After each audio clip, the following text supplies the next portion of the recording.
Des commandos russes par milliers?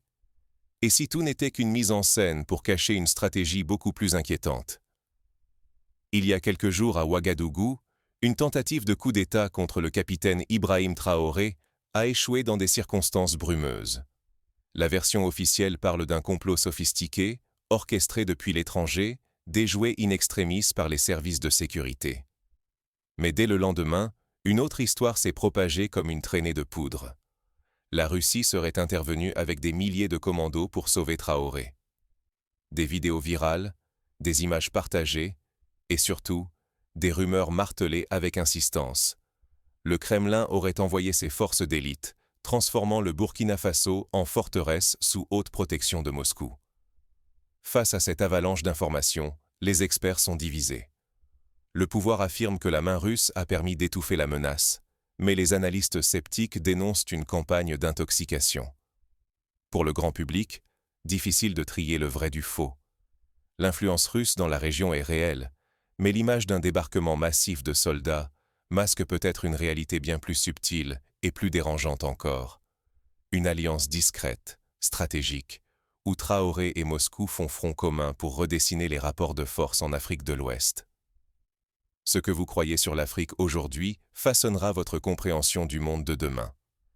Car derrière ces récits de commandos invisibles se joue une partie autrement plus décisive. L'avenir de la souveraineté, des richesses et du pouvoir dans toute la région. Ceux qui se laissent aveugler par les images spectaculaires risquent de manquer l'essentiel. La transformation silencieuse du continent, loin des projecteurs occidentaux. Pour comprendre ce qui se joue vraiment dans l'ombre de ce chaos, il faut remonter à la source de la crise. Qui est vraiment Ibrahim Traoré? Et comment a-t-il imposé sa marque dans une Afrique en pleine recomposition?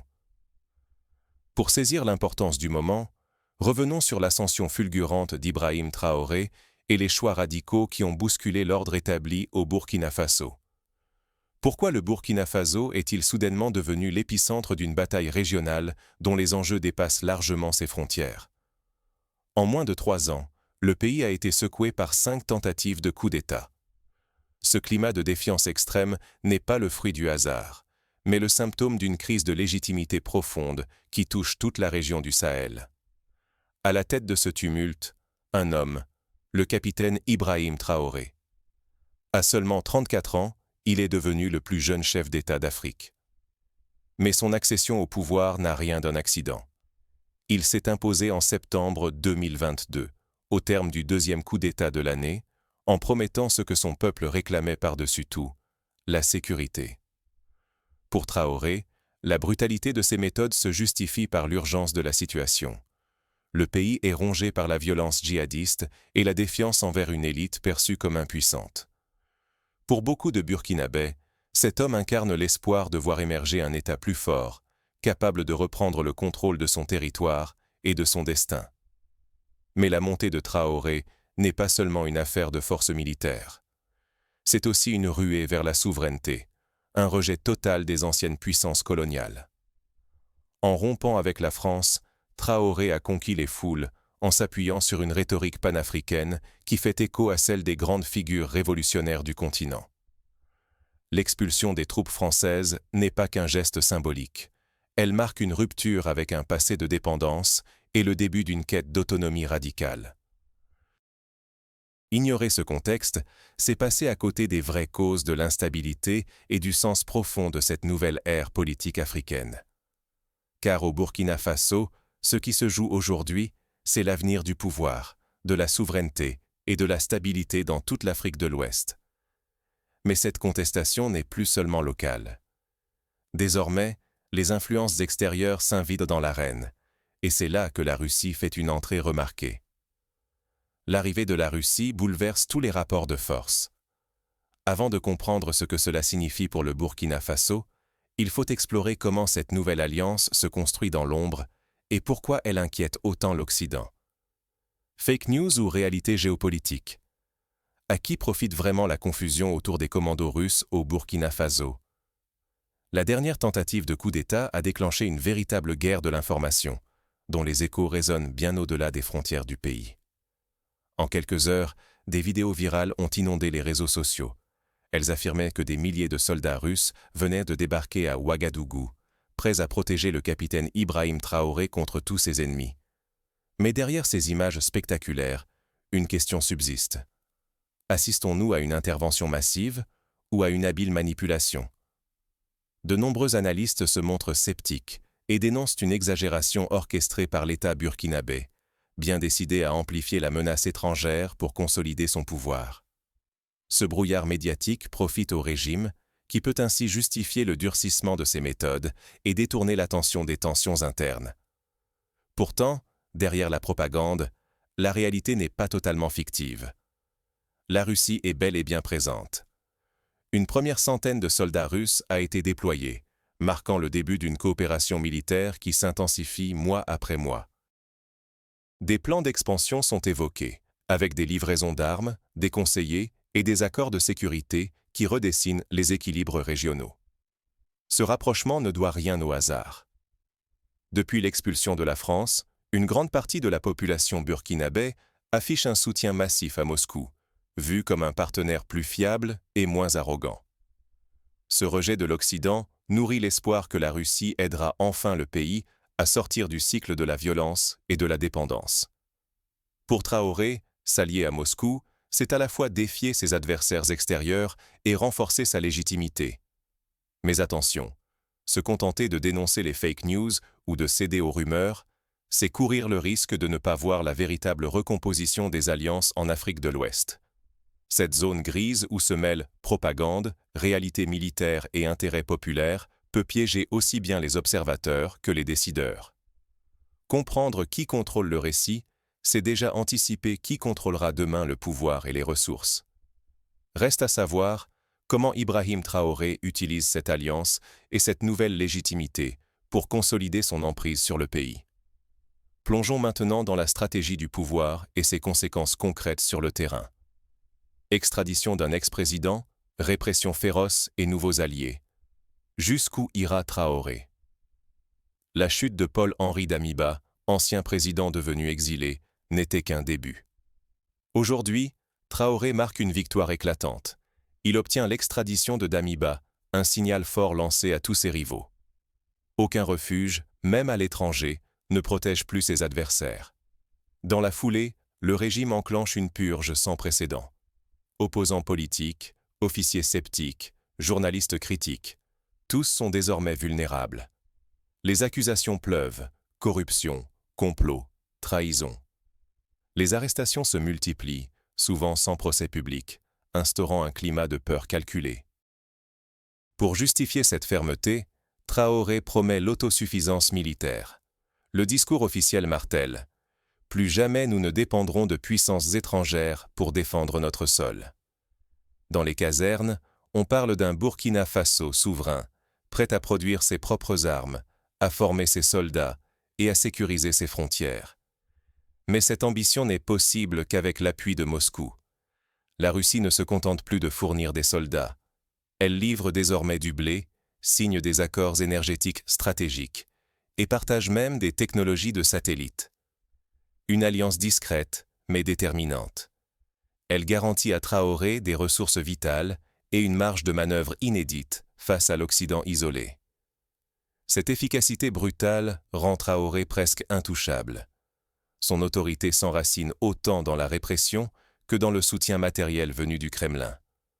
Pourtant, ce pacte a un prix.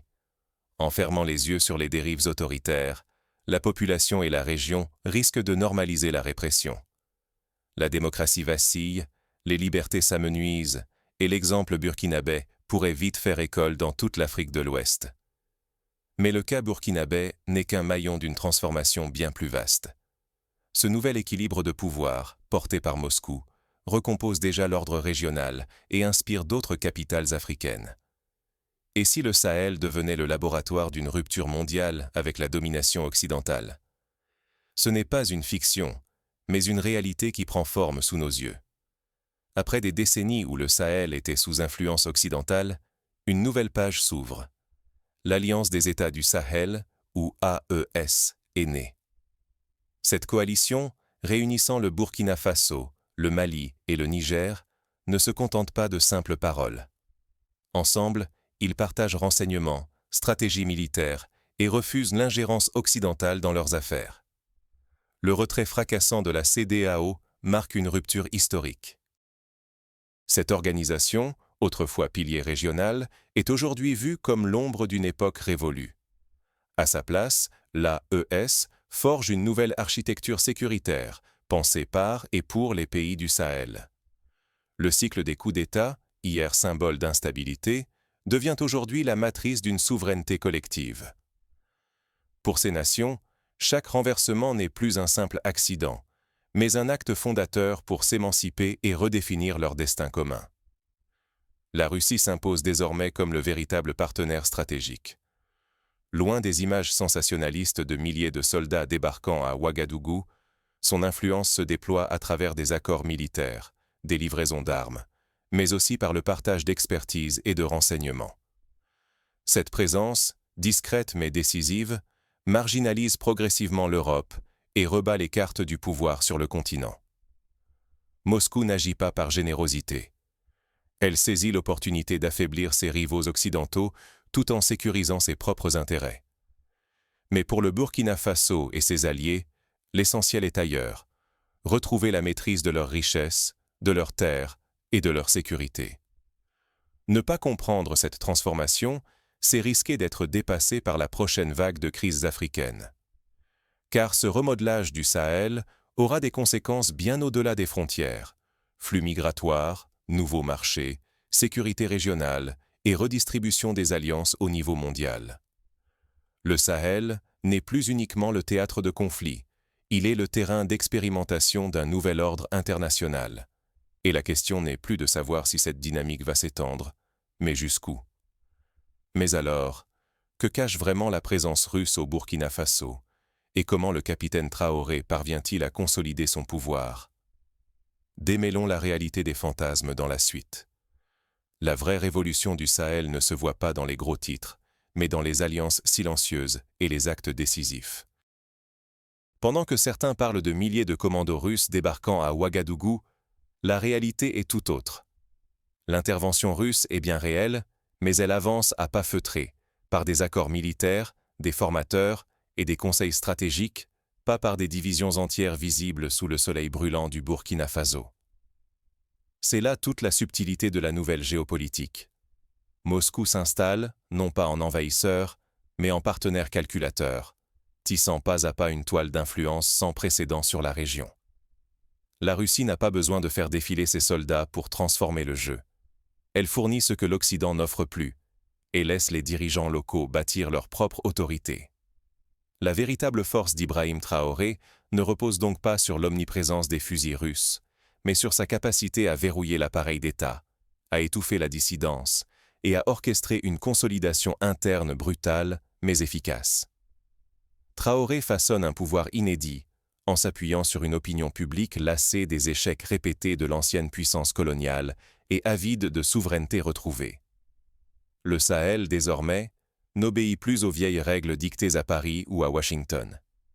Ici, la stabilité et l'influence se négocient dans l'ombre, entre promesses de sécurité et nouveaux pactes d'allégeance. Cette transformation silencieuse, presque invisible pour le regard occidental, est pourtant celle qui décidera des richesses, des frontières et de la paix dans toute la sous-région. Face à ces basculements, chacun a un choix.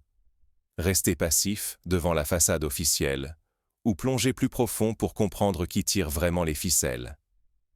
Car saisir l'envers du décor, c'est anticiper les prochains coups, les prochaines alliances, et ne jamais être pris de court.